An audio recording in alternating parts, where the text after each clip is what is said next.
அந்த காடு அப்படிங்கிற ஒரு தெலுங்கு ரோம்காம் டிராமா வந்து தமிழ் டப்பிங்கோட யூடியூப்ல வெளிவந்திருக்கு. ஸோ யூடியூப்ல வந்து இவன் அந்தகன் அப்படிங்கிற டைட்டில் வந்து பார்த்தீங்கன்னா சர்ச் பண்ணீங்கன்னா கிடைக்கும். இந்த படம் எப்படி இருக்கு அப்படிங்கறத இந்த வீடியோல பார்த்துடலாம்.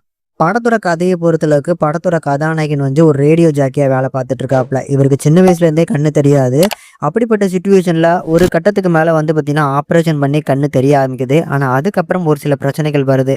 குறிப்பிட்டு சொல்லணும் அப்படின்னா யார் மூலமா இவருக்கு கண்ணு தெரிய ஆரம்பிச்சதோ அவர் மட்டும் இவர் கண்ணுக்கு தெரிய ஆரம்பிக்கிறாங்க. அப்படி தெரியக்கூடிய அந்த நபரும் வந்து ஒரு டிமாண்ட் வைக்கிறாரு. உனக்காக நான் கண்ணு கொடுத்துருக்கேன்ல, எனக்காக ஒண்ணு பண்ணுவியா அப்படிங்கிற மாதிரி கேட்க ஒரு பெரிய சம்பவத்தை பண்ண சொல்றாரு. அதை பண்ணாரா ஹீரோ அப்படிங்கிறது அந்த படத்தோட மிச்ச கதையே. இந்த அழகான கதைக்கு நடுவுல வந்து பார்த்தீங்கன்னா காதல் எல்லாமே வந்து பார்த்தீங்கன்னா பிளேஸ்மெண்ட் பண்ணியிருக்கிறாங்க.